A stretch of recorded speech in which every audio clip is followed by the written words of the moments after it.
Hey guys, Malcolm Moore here. It's early season, so we want to focus on getting the basics right and not developing bad habits. So today I'm going to talk to you about posture and what I like to call falling into position.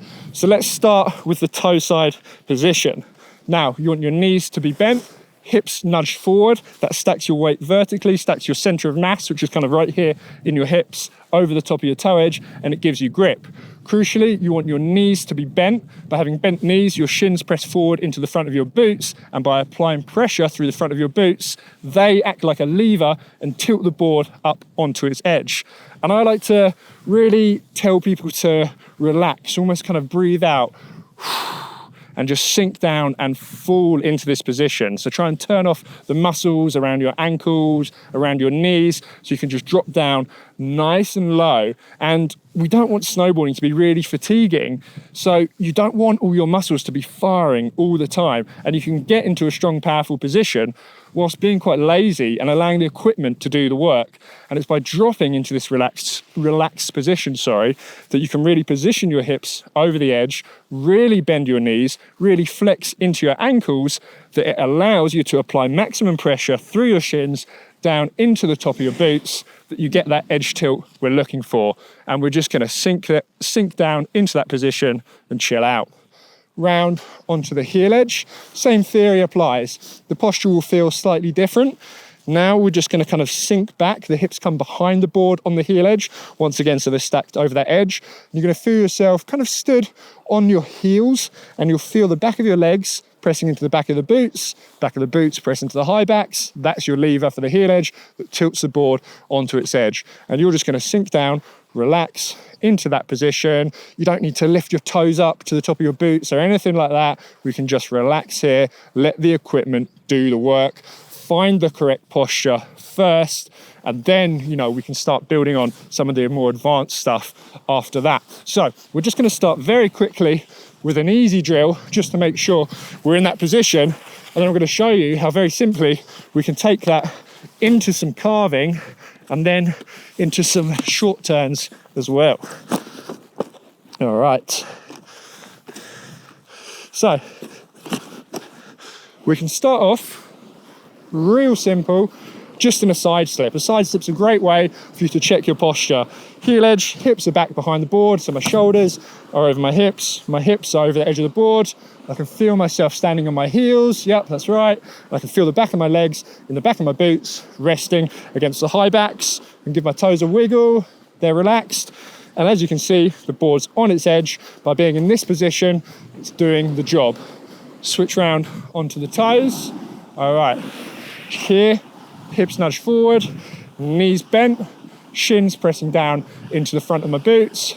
The more I relax, the more I kind of sink down, it's going to slow me down because it's increasing the edge angle. It's tilting the board onto more edge, and that's giving me more grip. So let's start to bring this into some turns. Coming across the slope, we're going to come round and just drop down slowly into this heel side position. I can just sit back into it. And the one adjustment I've made to my riding here to go from a skid to a carve is to add in this lateral movement, which just means leaning my entire body weight, inclining my body weight into the slope. And this is a bit of a balancing act, a bit like riding a bike. You need to kind of balance the forces. If I don't lean in enough, the board will skid. So I'll show you that here. I'm not really leaning in, the board's skidding, and then drop back a little bit more, lean into it, the board's going to start to grip. But the posture is really just this kind of boom, drop down, sit into it right there. Okay, sinking down into that toe side position, just let the board pull me round the slope, sink back into the heel side position. So let me just talk a little bit about the edge change now, because you might notice a movement that I'm making. So I've sunk down into this position, which obviously puts me in a low position, which means for the edge change, I can give a small push to bring my hips up and over onto my new edge. Push myself up and over onto my new edge. It's not a big movement, but that slight push is just the impetus you need to get your hips to pass over the top of the board. So on the flatter section here, small push, hips go over, sink down. Small push, hips go over, sink down, and fall into that position.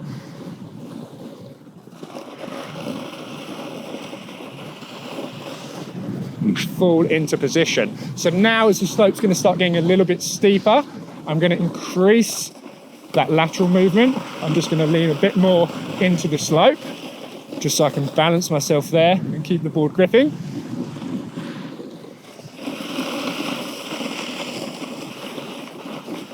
Push up and over, sink down, push up and over, sink down. Push up and over, fall into position. Okay, let's bring in a little bit more performance here. Specifically, where am I pushing off from? So on my heel side, I'm going to push off the heel, but I'm mostly pushing off the heel of my back foot. And then I sink down, feel both shins pressing into the front of my boots. On the toe side, let me come around back into another toe side turn. The slope's a little bit off camber here, so I just need to traverse out this way to give me space for the toe side turn. So I push off the heel here, fall into position, and when I come from toes to heels, I'm going to push through the balls of my feet on my back leg. And there's a reason for this, and that is because we use more of the end of the board, more of the back of the board towards the tail at the end of the turn. So by pushing through the back of the board, you get really good grip through that last part of the turn, and it just kind of loosens up that front foot, makes it easier to initiate the edge change with your front foot and just fall down into position. Okay, so it's got a little bit steeper here. Let's come across and let me show you how we can bring that into some shorter turns, ideal for steeper terrain. And this is where the pushing off the back foot becomes really helpful as well, because if you push off the back foot, you can then land your weight, you can fall into position easier over the front foot. And on a short turn, we want to get our weight to the front of the board. We want to fall over that front leg at the top part of the turn to really engage this top part of the side cut and have it pull us round into the turn. All right, let's jump into some short turns. So push off the back foot, fall into position, up and over, up and over. So I'll explain this movement at the bottom and show you exactly what's going on.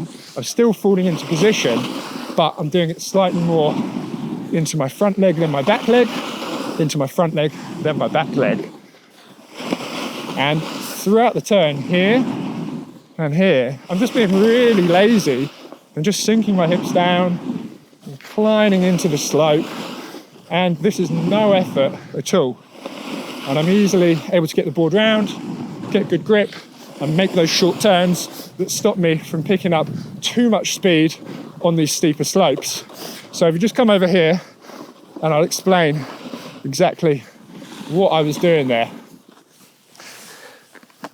That's the one. So we'll just keep it rolling. So, board off. With those short turns, so as I mentioned, I'm pushing off my heels. This is going from heels to toes. I push off that heel to get me out of that heel side position, to put my hips over the front of the board, and then I fall into this position. But because I'm pushing off that back leg, I fall into my front leg first. My front shin presses down into my front boot, and then my back shin comes over afterwards, fall into that toe side position, board comes round, going from toes to heels now, push down through here, push down through the balls of your feet, just a small nudge to bring your hips up and over the board, and then you're going to feel the heel of your front foot get into position, sink into position first, and then the back one comes over afterwards. So still falling into position, relaxing into that position, heel side and toe side. On those shorter turns, we're bringing in what's called knee steering. And I've done a bunch of videos on knee steering, and I'll link some of those down below that run through that movement in loads of detail. But I just wanted to show you today how in everything from a basic side slip to some easy carving to, you know, some quite good short turns, it's all about getting your correct posture, falling that into position, so when you're in the turn, you get the grip you want. Okay? Thank you for watching, guys, and I'll see you in the next one.